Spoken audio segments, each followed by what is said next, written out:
Welcome to Conversations. I'm NIT Janelle, and we are so excited. It is 2020. We have made it. The year of the glory now I see is the theme of our church all year long, and we are so grateful that this is the first Sunday of the new year, and we are here on Conversations. So give yourself a hand, ladies, for making it to 2020. God has done a great thing.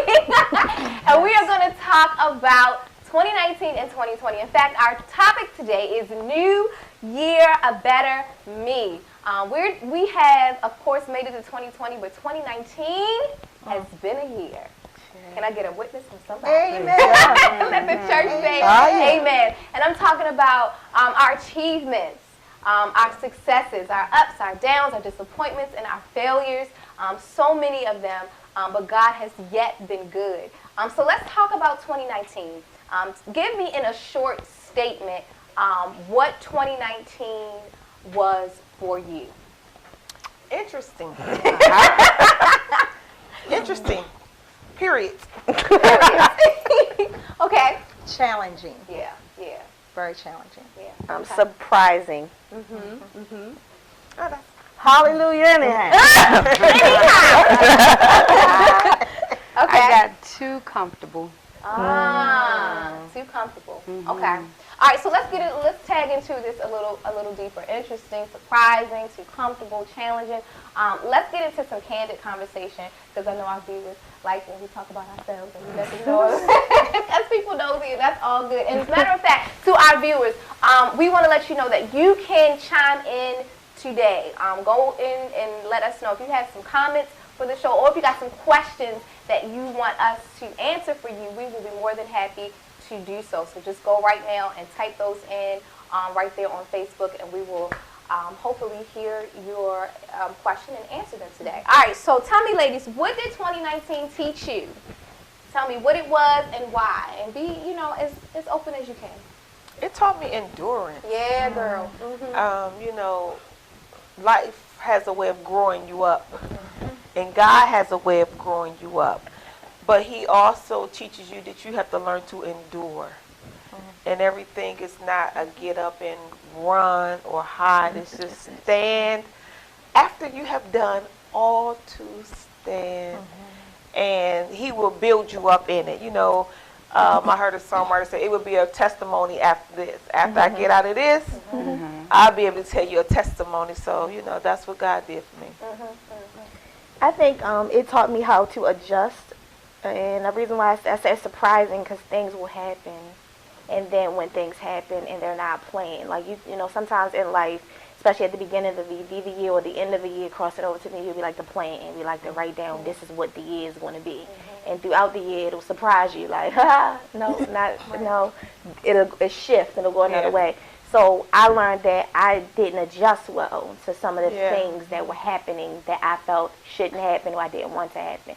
So it was taught me, like, I got to learn to adjust when God shifts things, that I can't be stuck in how I think it's supposed to happen.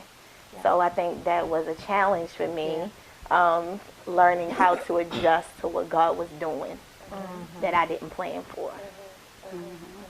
Pastor Poole, you looking like you're in a real good thought right now.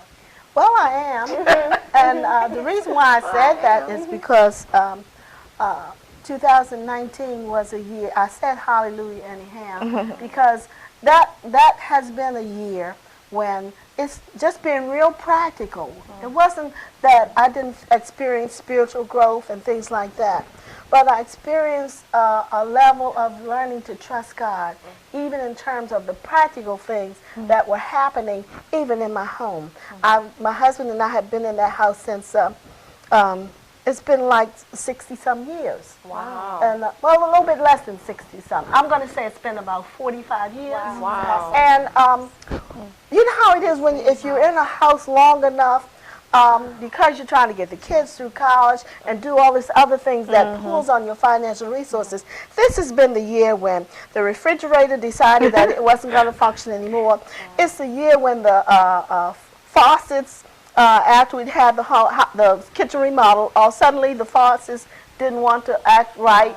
The toilets didn't want to act. Anything that was related in the house, it seemed to want to fall apart. And the funny thing is, then I'm usually the one who discovered it first. And then what I had to do was I had to go to my husband and said, honey, you know, this is not working now, and that needs attention. It happened so rapidly that at one point in time, I went to him, I just started laughing first. And when I told him what it was going on, we both laughed because we realized that it was a challenge.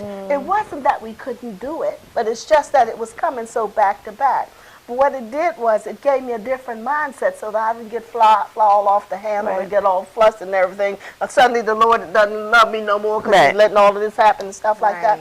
But it was just another level of trusting him, even in terms of the practical things that go with life and living, so that I could really laugh and smile about it because I knew it wasn't the end of the world. I knew that it was going to take some finances to get it done, but God is our source and our supply, so we were trusting in that. So that was what my year was like in the practical realm. That's good. So it was, I think everybody's saying the same thing, like challenging, very challenging and hard. And I think for me, it was a lot of delaying for me. There are a lot of things that I expected for God to do, and he did not do it until his time was ready to do it. And or not to do, you know. So it was challenging because I thought because I'm saved, full of the Holy Ghost, you know, I tithe, I give an offering, I come to church, that, you know, that was enough. You know, I labor before God, I'm a servant, and that was enough. But, you know, God said you can do all of that too, you know, but I'm still going to delay what it is that you want. And I think I had to accept the fact that, okay, God, you know, still trusting you, learning to trust you, you know, but I had to change my mindset. And in that, though, you have to be careful because your heart can get hardened. Because you're doing so much stuff. And you thinking that God has forgotten about the labor and the things that you have done and your sacrifices and your sacrifices and your sacrifices. And, you know, sometimes you got to talk to yourself. You got to pray yourself out of certain situations, and sometimes you got to fast yourself out of certain situations because when your heart tries to go down that road of bitterness or, you know, of I'm just not going to do no more, that's not what God is asking you to do. God is just asking you to trust him. And then when your season comes, he will reward you. But it's not on your timing, it's on the timing of God. It is. I thought I started last year strong, focused, determined, and in the course of being that and doing that, the small things I let slip, like straying away from like the budget, overspending, just stop not focusing on the small things that crept in that by the end of the year, I'm limping. I'm like, I don't know what happened. Like my savings done dwindled. I done did this creeped up. I helped this one. And now it's like, man, I can barely make it. And it looks like it's seeping into almost every facet. And I'm like, I don't know what I done did. I like, you think you have it together, like you say, you're praying, you're reading your word, you're seeking God, you're being faithful to the ministry and doing all of this, and then all of a sudden, no, you don't have it. You still need me. You need to seek me more. You allowed this to come in, you weren't watchful. You know, it's just like, okay, now I'm starting this year, and it's like, I feel like I'm in a hole again. And I'm good at getting out the hole, but staying out the hole, that's my goal this year, staying out the hole. Well, I guess I'll answer the question. I normally don't, but this time I will. I would say, to be real candid, God showed me in 2019 that not that I didn't know that he don't bless us, but he let me know for real that until your life is in complete order the way he wants it to, he will not open that window of blessing in your life. And I'm talking about from the little things to the big things. And there was a point in my life where I felt like, well, I'm going to just, you know, a little bit. And God was like, go ahead a little bit on and see what it gets you. Like, you won't get nothing that you want until I finally got it really right. Like, totally, okay, this is it, God. And then it was like, I feel like then God waited to make sure I didn't change my mind. Okay. So I'm like, okay, God, I got it right. And I'm like, what's going on? He's like, okay, it's good. So it was like months later, like, okay, now I'm sure, I know now that you are doing this thing for real, because I'm not sure if you're going to change your mind because of your, you know, because of how you may feel or your emotions. So he let me know again that you know, that my life has to be in complete order of what He wants, and that He will not, you know, do for me what I desire. He won't give me the desires of my heart. So that's what I learned. So let's go on to the next question. Let me ask you this. Do you have a New Year's resolution? And I know this is so, you know, people say it all the time. It's 2020, January 1, I'm working out. January 1, I'm going to be. Do you believe in them? Do you have them? Are you starting them? I posted yesterday on my Instagram story. I was in a store and I saw this shirt, and the shirt said New Year's resolution 2020 to do everything I did not do 2017, 2018, and 2019. So that's the truth. That is my resolution. Whatever I did not complete, whatever I did not fix, did not change, it's still a work in progress. Okay. I mean, I don't think there's any, I mean, there's like short-term goals, like, okay, I said earlier, like, I want to make sure that I, you know, readjust my resume, you know, stuff like that. But the big things in life that I did not finish by delay, by procrastination, whatever, they still on the list. They crossed over with it. Well, I think for me, one of the things in 2020 is accept the will of God. Because, you know, one thing He asked me, He said, you never asked me. You made a whole plan, you got your whole life mapped out, but you haven't asked me yet. Well, am I okay? And accepting the good and the bad, because, you know, sometimes being a Christian, you feel entitled. Like, I serve you, so I should, you know, because I had a whole thing of what my life should be, and it probably wouldn't be sitting here. That's just being real. You know, I had a whole plan, you know, for my life and where I would be, and, you know, and then when you're introduced to Christ, to a relationship with God, He teaches you it's a two-way communication. It's the love affair. He said He's married to the church. He's coming for a bride. And if you are His bride and He's the husband, as a wife, you can't do what you want to do. Beautiful. So, and that's what He told me, like, you can't do what you want to do. I paid for you. You was bought with a price. It was a ransom for that.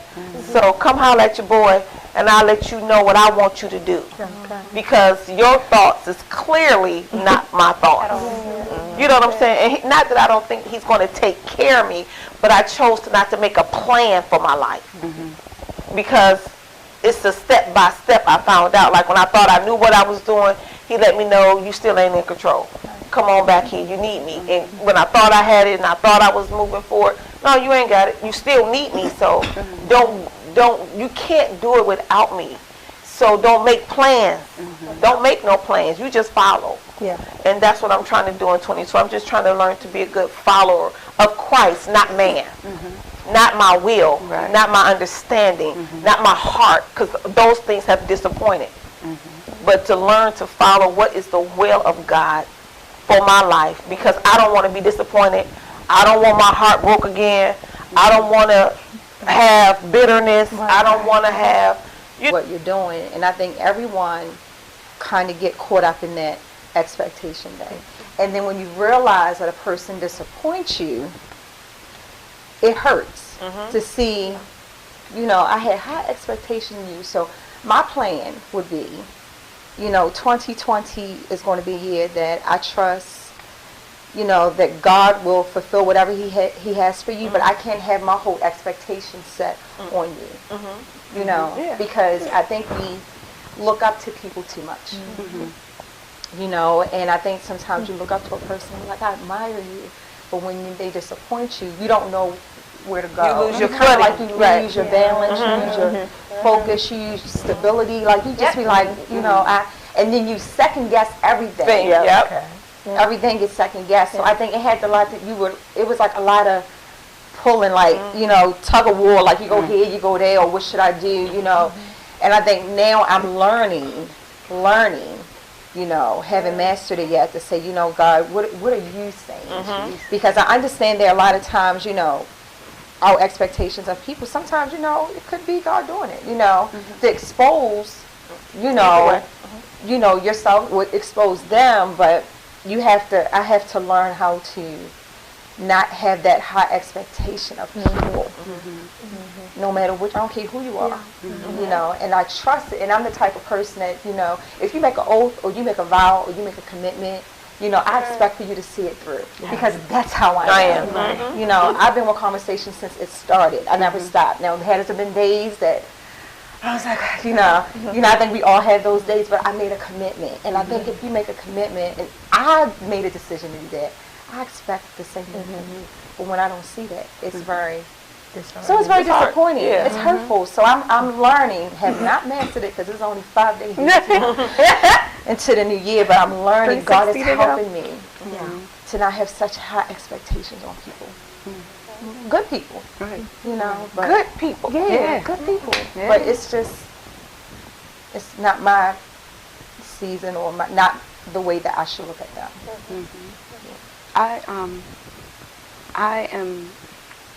I've learned that I really haven't surrendered my will. Yeah.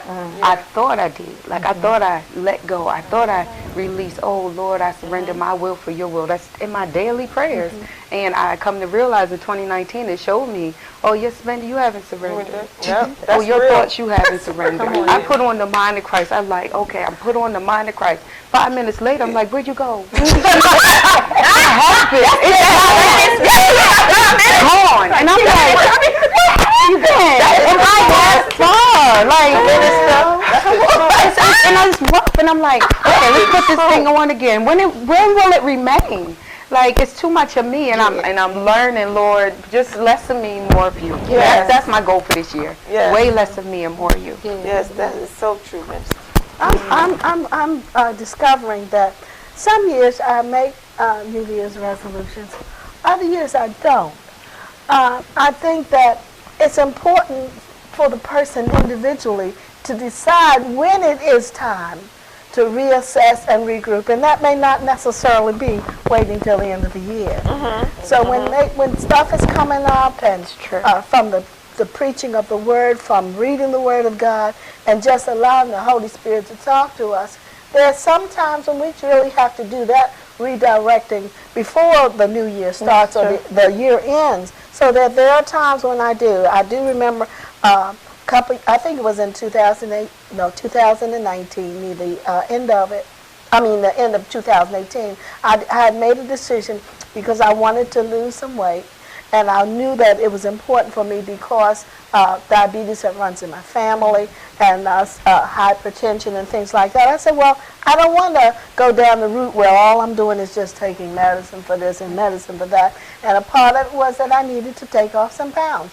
So I set my heart to do it, even though before that I had tried to do it on my own with my own little remedies and stuff like that. I said, well, let me try something professional.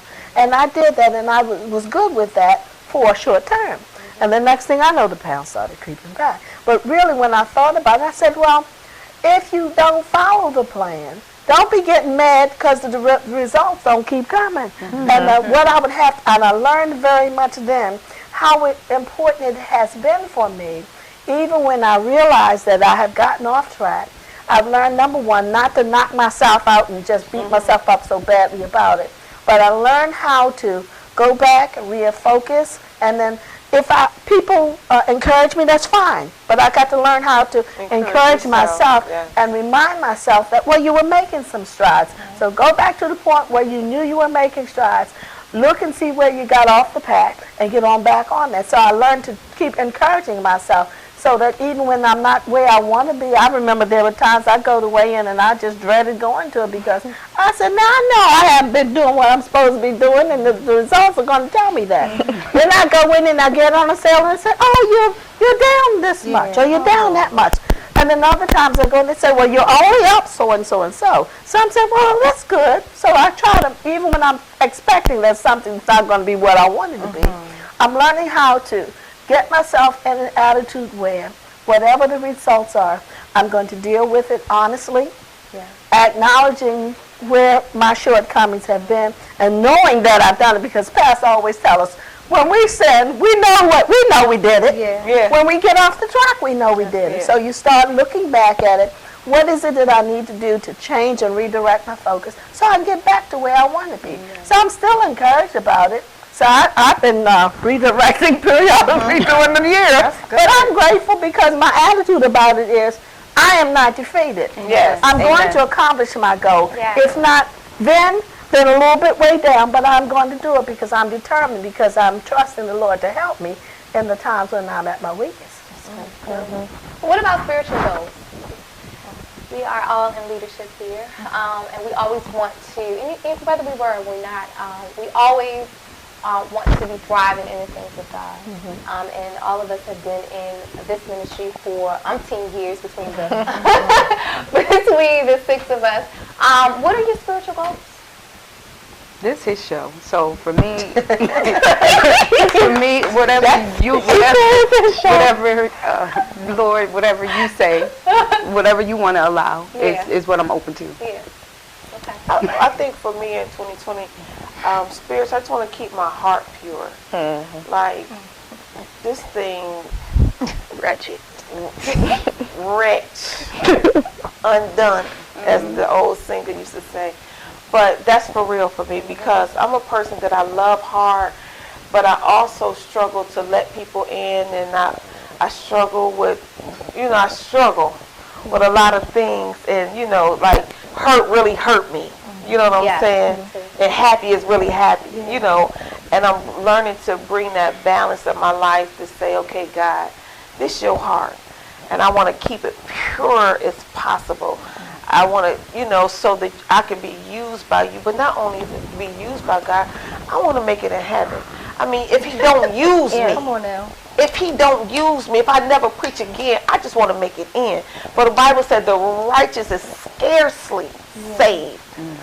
So I can't be so consumed about preaching the word to you, but I just want to make sure I'm good. I'm good. I want him to say, well done. After all the sermons and prayers for other people, I want him to tell me, well done. I don't want him to look at my heart and say, but you angry, but you bitter, but your heart is this thing. And that's my goal in 2020. Come what may, come what go, come what stay or not, on my team or not, on my cheer me on or not. I just want to make sure my heart is. Oh yeah. Listen, Linda. I'm with you. got layers with to you. it, girl. With you. You got layers to it. Yeah.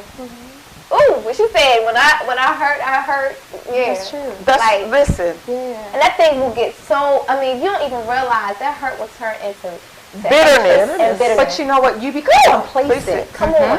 And you would think this is the way that I'm supposed to be. And the one thing that you don't want to, I don't want to miss the mark. Right. So whatever God created me to be, I want to make sure I fulfill it in my lifetime. But I don't want anger and bitterness, and all of that stuff to stop me.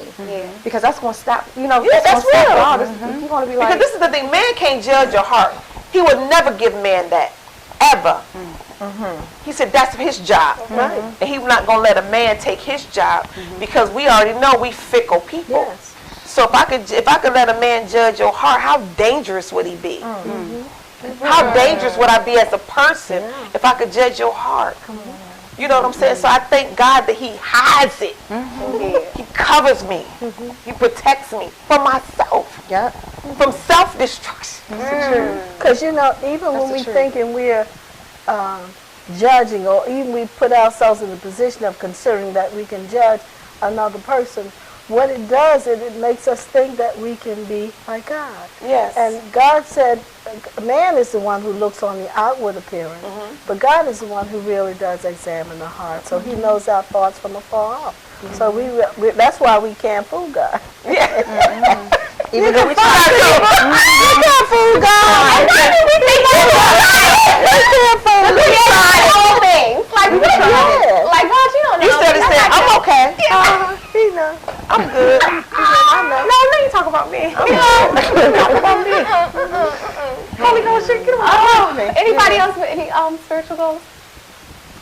I'm with Evangelist. I was sitting here like, ooh, girl, you sound like my heart. Like, I'm really trying to make sure, like, when people disappoint me, they upset me. If you know me, I have a famous smile. Like, I will smile like, I've been pissed off, mad, smiling like, I ain't that. That ain't me. That ain't me. I'm straight facing you. My inside's boiling, and I'm like, oh, hurt. But you know what? I'm really trying. You gonna No, brother. I'm really trying to learn, like, you know, if people don't change the way I want them to be, that it's okay. Like, you know, to still love a person in however they are. Not to look at them differently, not to judge them differently, but to still see them the way God sees them. So I have to literally be like, okay, I'm not looking at you the way what you're doing. I'm gonna look at you with the love of Christ. You know what I mean? And it takes a moment. Like sometimes I literally gotta walk the floors, like, you know. But I want to be able to make sure, because I have struggled with bitterness, honestly, candidly, like serious bitterness, and didn't know that I had it. Thought I was right in my own right. Like, well, this is what they are, so I have a right. I have a right to act like this because they are, you know. But at the same time, God's looking at me like, how dare you? Do you know how ugly and nasty and a mess you were? His grace is sufficient. Come Let me on, tell you something. come on. Because what happens is that at the end of the day, we the only ones who act like we're not human. Yeah. He knows that we're human. Yeah. We act like we're so deep and spiritual and nothing offends us and nothing hurt us. Yeah. If we wasn't human, we wouldn't need him. Yeah. So the truth of the matter is that he okay with the process. You just can't stay there. And that's the process that I'm working on, not staying there. Yeah. Because if you make me angry, I can't perceive in my mind you're going to make me angry. So let me protect myself from anger, or let me protect myself from a reaction.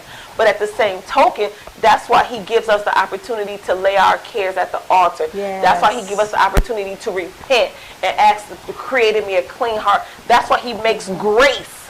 He made grace for sin. He didn't make grace because you was wonderful. That's right. Altogether lovely. So that's why it's sufficient, because it's a process that grace takes you through. And hopefully, you know, a girlfriend of mine, we was having a conversation and she's bitter and she's mad. And I found myself looking at her like, I said, why you so angry? And I had to say, why you so angry? Why you so mad? And I said, I asked her, and I had to laugh to myself walking away.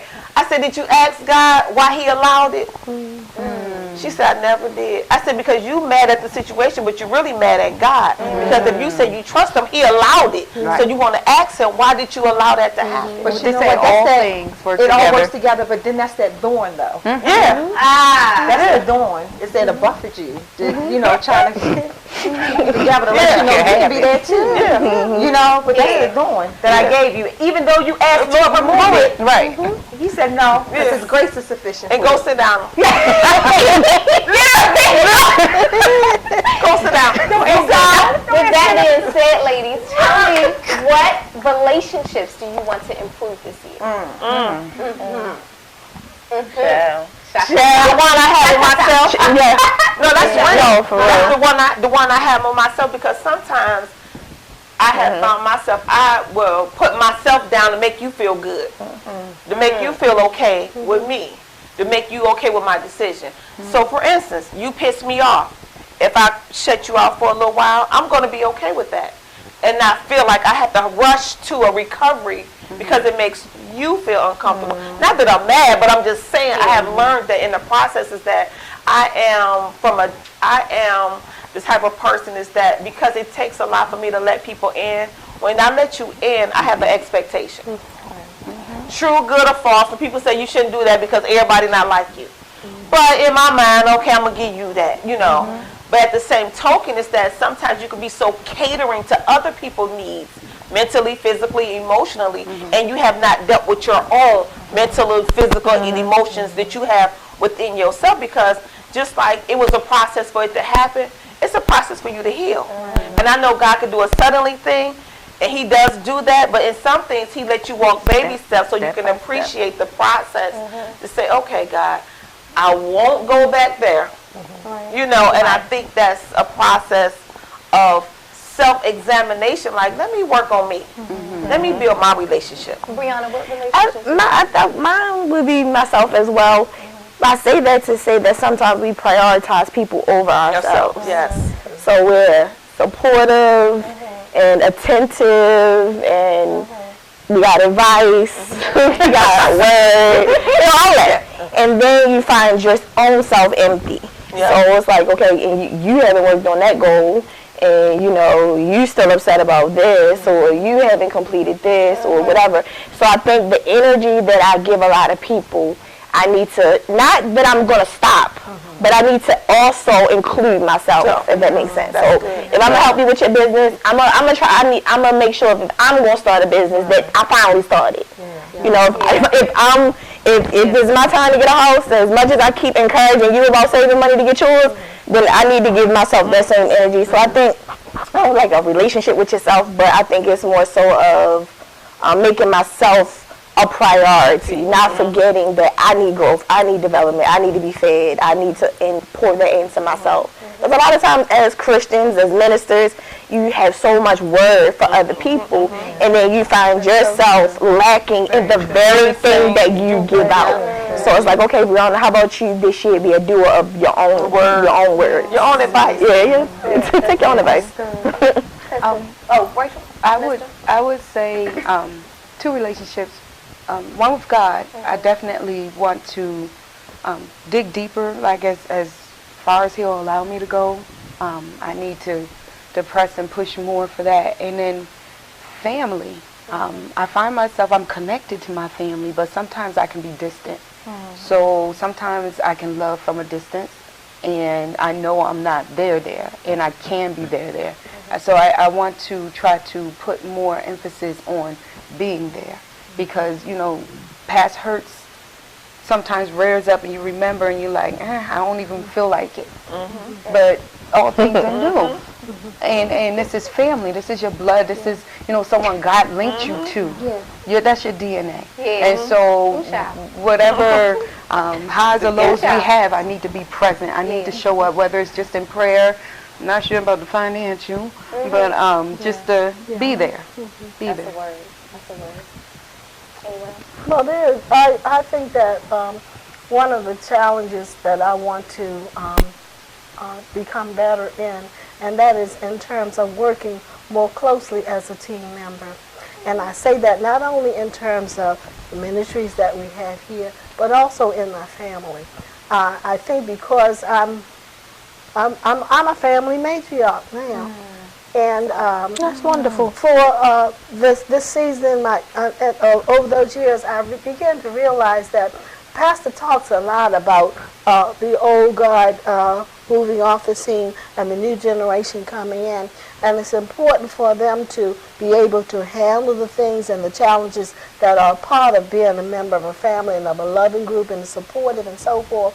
So I've been so accustomed over the years to, if it's something that really is going to pertain to the whole family, I tended to be the one to say, hey, look everybody, can't we just get together and can't we do this and can't we do that? Can't we set this up so that we can have something or a legacy or something like that we can look back on?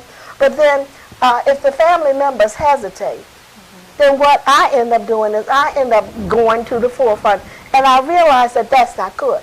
Because that's not giving them a chance to really exercise the managerial and the teamwork skills and things that are necessary for their process. So my prayer is that God will help me to learn to be more a part of the team member and not figure or assume that because somebody's kind of hesitating that I should step in and fill the gap, because that's not good. That doesn't strengthen the group. It just means somebody is in charge and doesn't need to be there.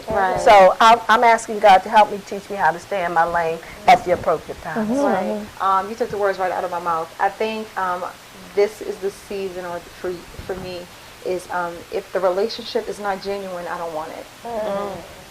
I don't want to have anything to do with it. I want you, listen, Facebook, y'all can see the back, it's like, hallelujah.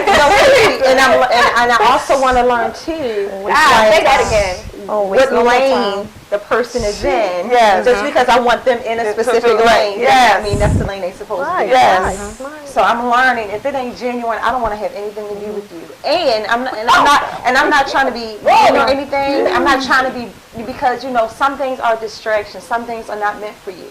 So you have to be very discerning of who is in your space. Who's for you? Okay? Yeah, because some people will come into your life to really try to remove you from your purpose. Yes, indeed. Amen. You know, and I want to make it a declaration. Is that the right word to use? Yes. Okay, to be, you know, if it ain't genuine, I don't want to deal with it, and I'm okay being lonely until that season come when God presents me with more genuine people. But I, you know, whatever lane you're supposed to be in, I'm gonna keep you there. Even though I want you to become, you know, I might want you to be in this specific space in my life, but you're not. That's not your role. But you know what's so in my funny? life. God used people. God used people. So if it ain't, I mean, he still got, whatever he's teaching you, he got to use a person to do it. Right, but you know what? I'm almost 47. Listen, I'm almost 47 and sis is tired. Seriously, like, sis is tired. You know, I think right now I should be more, you know, knowing who is who. I think when you come out of a year that you feel was really like challenging, heartbreaking or disappointing, I think when you cross over, you just don't want to waste no time. It's like I don't know. I felt that. Pray for me. I don't know if it's like a bad or a good thing, but it's like the patience is like slightly like it's thin, and it's like, you know, like it's. We friends, but we not friends. You know, but we not enemies. Right. Like this you know, this is our relationship, or we not moving forward. Right. This is the church to me, and I'm gonna tolerate when it comes with it. Like whatever it is, I have no more time to waste in my mind, in my emotions, in my heart, trying to figure out, be uncertain, back and forth. Like not doing this. Don't want to waste any more time, and I think. When you go through, I don't want to say like a traumatic, because just as much as 19 brought some heartbreakers and this, God was still good. So I don't want to negate that. He was still good. He was still blessing. I still had a couple dollars. I still had clothes. I still got to go where I wanted to go. But I experienced some circumstances and some situations, whether it was heartbreak, whether it was death, shift of relationships, things of that nature. So you get to a point where you say, God, really, literally, open my eyes to the truth. Open my eyes to the reality of what things are, because I don't want to waste no more time. I don't want to waste my destiny. I don't want to waste my purpose. I don't want to waste dinner. I don't want to waste nobody else's time either. Right. Well, I don't want to waste nobody else's time. Right. Because this is the thing. Because what happens is that I think that we are a mature group of people. You know what I'm saying? It's not like I'm 20 trying to figure it out, or, you know, I've been married 15 years. You know, like I'd got a little, you know, experience under my belt. And so I think that what happens is that, especially when you mature in the things of God, and I know that we're like, we are the saints of old, not you, Brianna. Thank you. But Pastor Paul, Rachel, me, and borderline. She's borderline. Like, when I used to look to somebody for the advice, I am the advice. You know what I'm saying? I am the mother, not the mother, but you know what I'm saying? Now I'm the saint of old, like I used to be able to say. So now when you become seasoned, and now that I'm seasoned, and still got time to grow, you know, I will always be a child in the sight of God. You know what I'm saying? In the sight of my mother and a few other people. You know what I'm saying? I will always be a child. But the thing is that I do have some wisdom now. And my expectation is like, okay, God, if it's for me, let it be for me. Because I got enough experience for what's not for me. You know what I'm saying? Like, I understand, Lord, what's not for me. You did a good job of showing me what's not for me.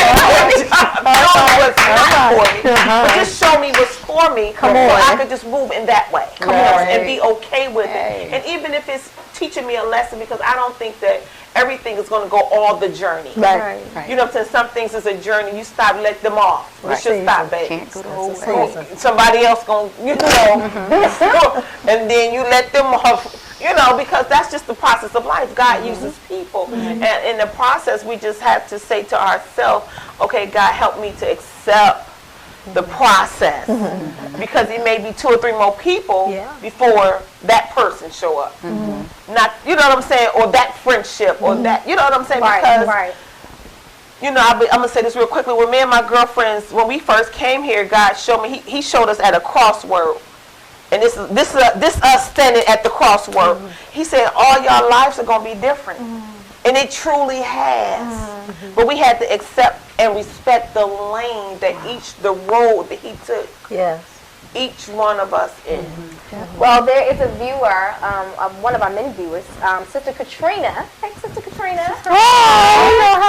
She says she wants to improve her relationship with God and her daughter. That's awesome. So that's family and God. Mother-daughter relationship is special. Yeah. Yes, Yeah. important. It's special. It's important. Well, thank you. And I pray Katrina. that strengthens for her. Yeah. Yes. Amen. We believe that for you in Jesus' name. See, you do listen to our views. Yes. All right, so we got about 5 minutes, a little less in the show. Let me ask this, and I do want everybody to go around and give some advice to the viewers who are listening.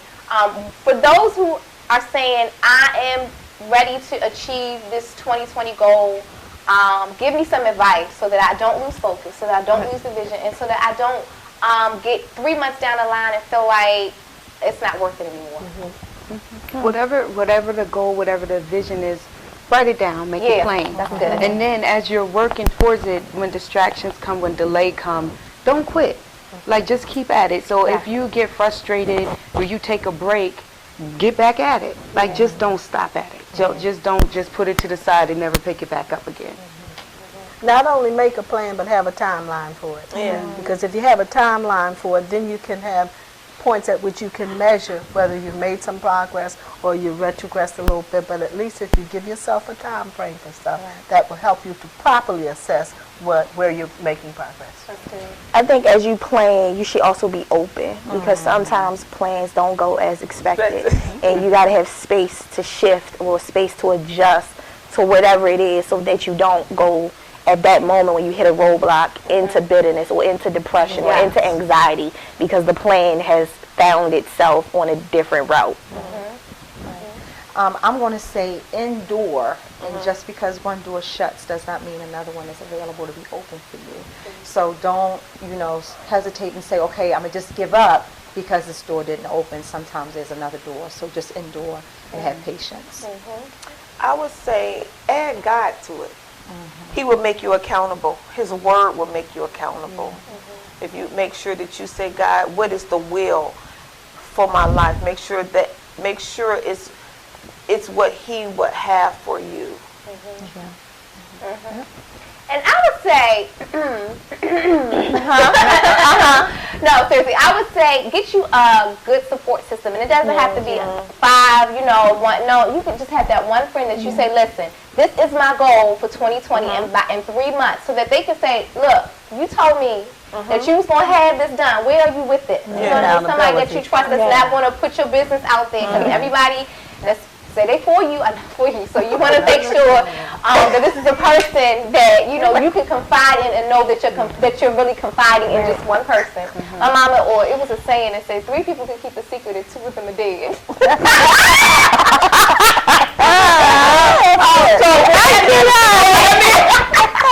that being said, it was a country one. I was that country. Yeah, right. It is. My family's in the country. Ain't you that one friend, that you can really say, that can check you and say, girl, you ain't do nothing you said you was going to do. Now, come on. We're not going to the movies today. We're going to sit and you're going to do this goal. You're going to work on something towards your thing. You know what I mean? Yes. Now, here's the other question before we end the show. What do you want less of in 2020? If you could give one word, 1 or 2 phrases, less of. No drama. Yes. Stress. Me.